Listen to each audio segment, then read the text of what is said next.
Hare Krishna, Mataji. Hare Krishna, Prabhu. I have ready, Prabhu. I will do. Is that okay?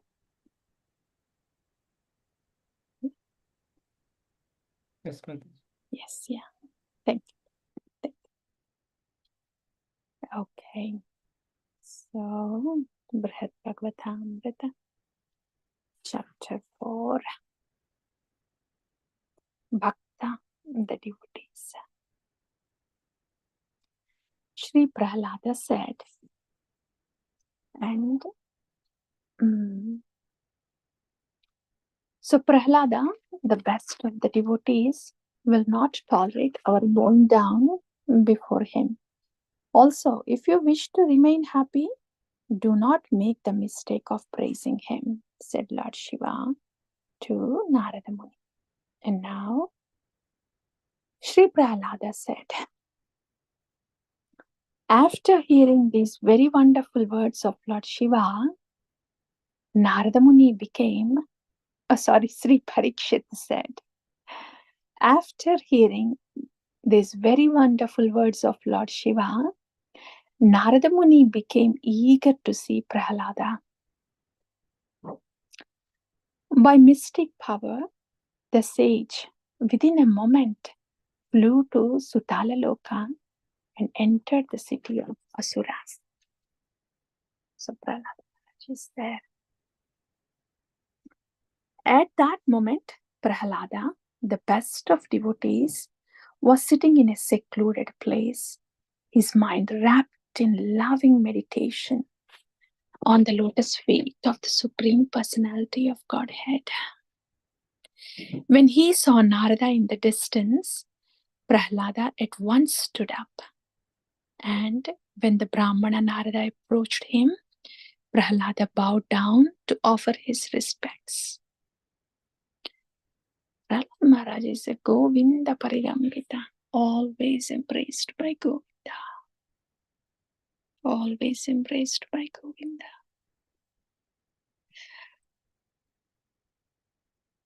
Prahlada carefully seated Narada on a throne and began to worship him with elaborate ancient ritual.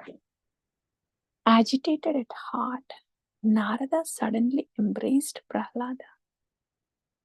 Showering many tears of joy and embracing him again and again, Narada said to Prahlada, these Mahajanas, their existence is not at physical level.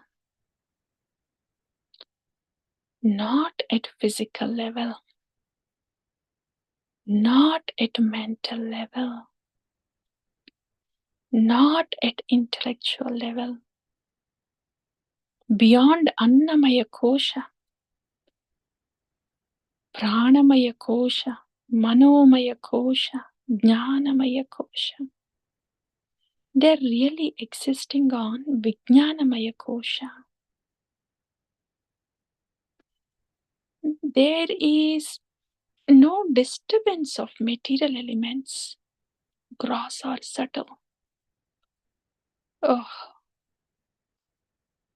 no disturbance of gross or subtle elements in their spiritual flow, spiritual interactions.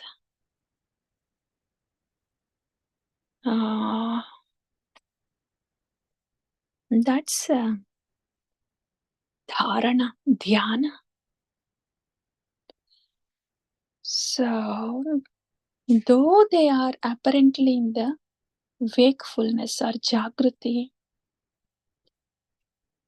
they're actually in turiya.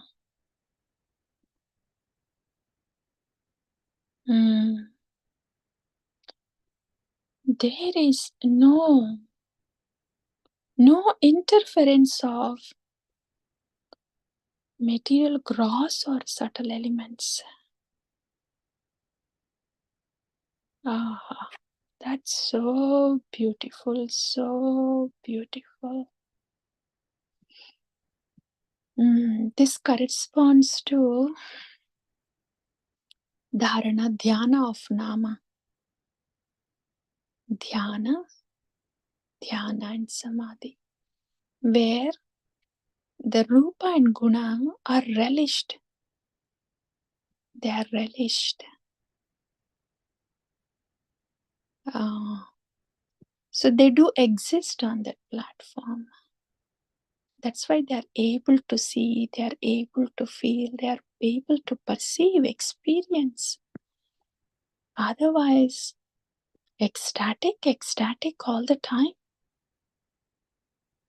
Because there is no interference by material nature in the form of gross or subtle elements. There are no material waves. So what's left is spiritual, ecstatic. Ah.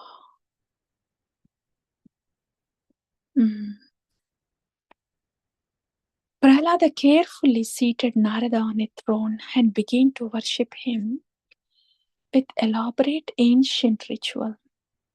Agitated at heart, Narada suddenly embraced Prahlada, showering many tears of joy, and embracing him again and again. Narada said to Prahlada, "Now, after a very long time, I'm able to see your lordship." Wow, Narada was saying this to Prahlada. Now, the great trouble I took to come here has borne its fruit. You are the object of the great mercy of Lord Krishna. Narada is saying this to Prahlada, who is actually his disciple. Prahlada was in the womb of Kayadu. So Narada actually instructed Prahlad Maharaja. He's the disciple, and Narada says, I'm able to see your lordship.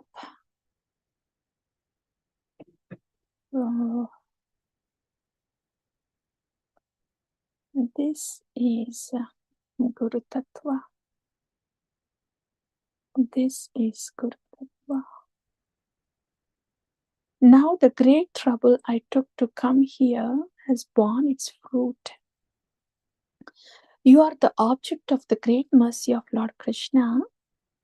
Since earliest childhood, you have processed a devotion for Lord Krishna so pure it cannot be seen any other person. When your own father tried to torture and kill you in 1,000 ways, you thwarted all his attempts. Well, Prahlada did not thwart any of his attempts. Prahlada did not even know what was happening to him. By your influence, all the demons have now become devotees. There are two things here. First of all, Prahlada did not even know any pain that was incurred to him. Second thing is, there was zero retaliation by Prahlad Maharaja. But the intensity of the devotion of Prahlad Maharaja, that has thwarted all the attempts of Hiranyakashipu.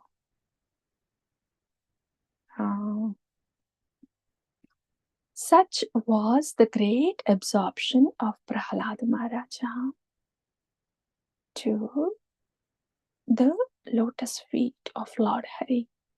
It is said in Srimad Bhagavatam, actually Prahlad Maharaj said it himself. As the iron gets attracted to the magnet helplessly, by the mercy of Lord Hari, I am being attracted to him. Oh, how beautiful. By the mercy of Lord Hari, as the iron gets attracted to magnet, I am being attracted to him. And he did not know, Prahlad Maharaj did not know when it was day or if it was night.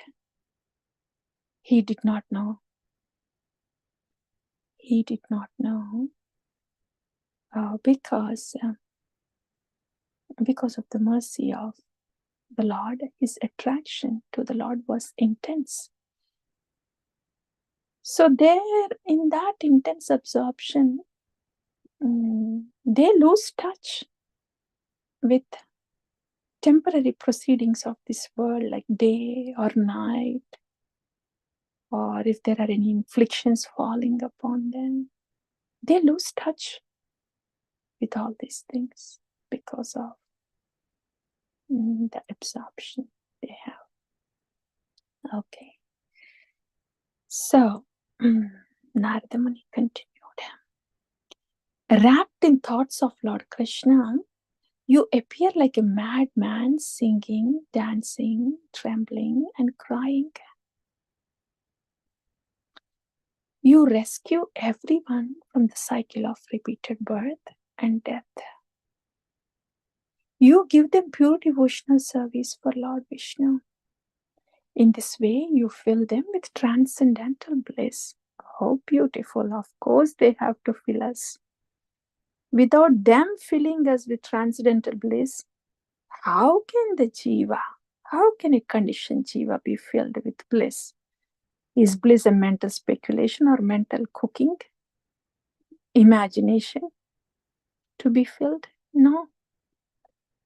It is to be filled by these Mahabhagavatas who are totally filled with bliss. Lord Krishna appeared on the shore of the great ocean, placed you on his lap, and created you as a mother. Although Brahma, Shiva, and all the demigods were reciting many prayers, and although the goddess of fortune was worshipping him, he ignored them all. He ignored them all. This is such a beautiful two-way preeti, love of Bhakta and Bhagavan.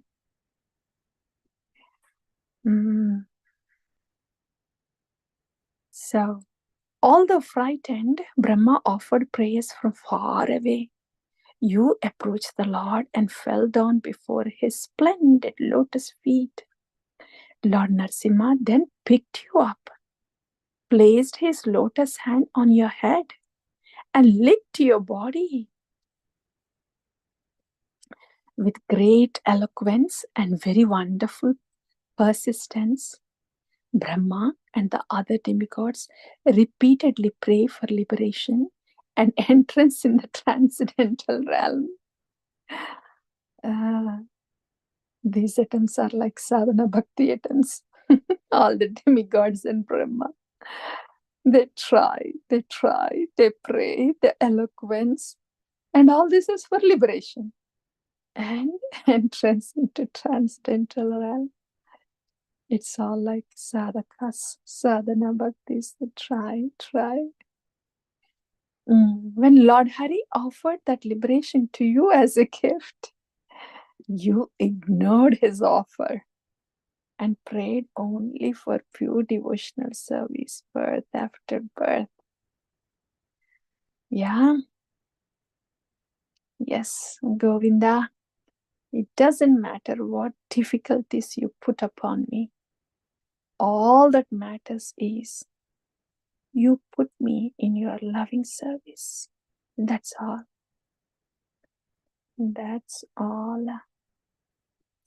In order to please your Lord, and because in your prayers to Lord Narasimha, you prayed for the deliverance of all living entities, you accepted from him the kingdom of your Father. This is why you remain here, wrapped in meditation on your Lord. One time, As you were going to Naimisharanya forest to see the lotus feet of Lord Narayana, who wears yellow garments, you accidentally met him on the path. He challenged you to a fight. And when he was finally pleased by your strength in battle, he declared, I'm always defeated by you. This pastime is narrated in the Vamanapura. As he spoke those words, Narada became plunged in the nectar ocean of pure devotional love for Lord Hari. Pure devotional love for Lord Hari. Narada, the confidential servant of the Lord, danced and called out, We have defeated him. We have defeated him. Shri Narada said, O best of the Vaishnavas, the Supreme Personality of Godhead was defeated by you. What more need I say? It was because of your mercy that Lord Mukunda was defeated by your grandson Bali, the kingdom of the demons, and became a god standing at Bali's gate. Prahlada, Bali, grandfather, Sutalalika. From now on, I shall always stay here. Your power has enabled me to counteract the curses of Daksha and many others. Because the curse of Narada Muni is he cannot stay in one place for long. But Narada Muni is saying, no, now I will stay here. So Daksha and others cursed Narada always to travel, unable to stay for long in any place. Because Narada Muni was making all the sons of Daksha turn into brahmacharis and then just take the spiritual path and stop them from being progenitors, Daksha was angry. So he said, I am cursing you that you always keep traveling, don't stay in one place. That was the curse of Daksha. Okay, so we will pause here and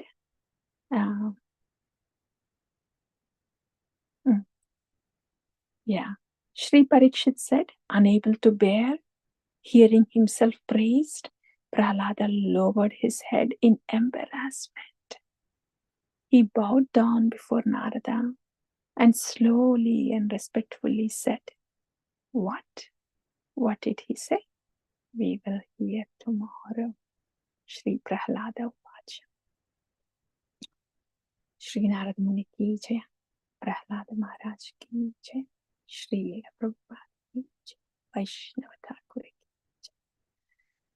Hare Krishna.